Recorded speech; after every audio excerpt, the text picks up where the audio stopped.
நமஸ்காரம். இந்த ஷார்ட்ஸ் எதுக்கு அப்படின்னா, ஒரு 2 வாரம் முன்னால நாவில் வழிக்கிட்டு செல்லும் தயிர் சாதம்னு போட்டேன். அது பிச்சுட்டு போகிறது வியூஸ், அதில் கமெண்ட்ஸ் அதுக்கு மேலே எகிறது. நிறைய கமெண்ட்ஸ் கொடுத்துருக்கேன். அத்தனைக்கும் நான் பொறுமையாக பதில் சொல்லியிருக்கேன்.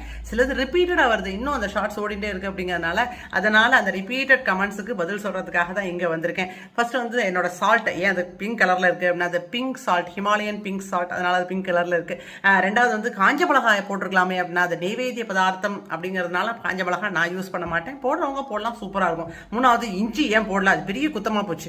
ஆமாங்க, இஞ்சி நான் போடலை, அது பெரிய குத்தம் தான். ஏன்னா என் பொண்ணுக்கு இந்த இஞ்சி பிடிக்காதே, அதனால நான் போடல. இஞ்சி போட்டு வாங்க, சூப்பராக இருக்கும். அதே மாதிரி ரைனி சீசனில் இந்த மாதிரி ரெசிபிஸ் தயிர் சேர்க்கலன்னா நல்லா இருக்காது. நீங்கள் தயிர் சேர்க்காம வெறும் பால் மட்டும் சேருங்கன்னு சொல்லியிருந்தேன்.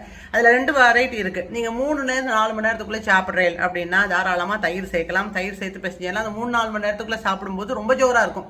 இதே நீங்கள் ட்ராவலுக்கு எடுத்துன்னு போகிறேன் அப்படின்னா காத்தால இதை பிசைஞ்சு நைட்டு சாப்பிட்ற மாதிரி. இப்போ நான் சென்னையிலேருந்து மங்களூர் வரேன்னு வச்சுக்கோங்களேன், காத்தால 7 மணிக்கு நாங்கள் பிசைச்சிடுவோம். ராத்திரி 7 மணிக்கு தான் சாப்பிட்றதுக்கு பொட்டலத்தை தரப்போம். அப்போது தயிரே யூஸ் பண்ணாமல் வெறும் பாலை மட்டும் யூஸ் பண்ணி நீங்கள் பிரச்சனை எடுத்துகிட்டு வந்து எல்லாம் தேவாமிருதமாக இருக்கும். இது என்னோட ரெசிபி இல்லை, நானே 25 வருஷமாக சமைக்கிறேன். இது எங்கள் அம்மாவோட ரெசிபி, 50 வருஷமாக அவள் சமைச்சுட்டு இருக்கா. நீங்கள் ட்ரை பண்ணி பாருங்க, அதுக்கப்புறமா சொல்லுங்க ட்ராவலுக்கு எடுத்துன்னு போகும்போது. மற்றபடி வீட்டில் சாப்பிடும்போது கொஞ்சோண்டு தயிர் சேர்த்துக்கிறதுல எந்த பாதகமும் இல்லை. அடுத்தது வந்து மெயினானது, கடுகை வெடிக்கல மாமி, கடுகு வெடிக்கல மாமி அப்படின்னு.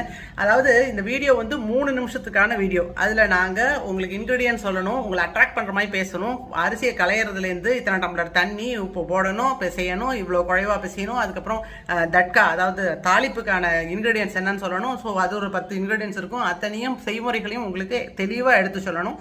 இதுக்கு லாங் வீடியோவை நாங்கள் 3 நிமிஷத்துக்குள்ளே குறுக்கணும்.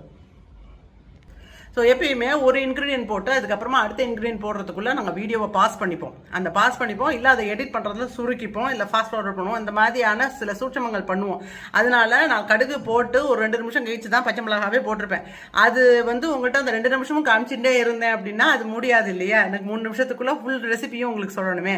ஸோ கடுகு வெடிச்சதுக்கப்புறமா தான் பச்சை மிளகாவை போட்டேன் அப்படிங்கிறத இங்கே தெளிவு பண்ணி விரும்புகிறேன். அதனால் அந்த கமெண்ட்ஸ் நிறைய வந்துட்டு இருக்கு. கடுகு வெடிக்கலாமே, கடுகு வெடிக்கலாம். ஐயோ பாவம், எனக்காக எத்தனை பேர் இந்த மாதிரி வந்து அவ்வளோ ஜோராக நீங்கள் வந்து எனக்கு உத்வேகத்தோட மோட்டிவேட் பண்ணுறேன்.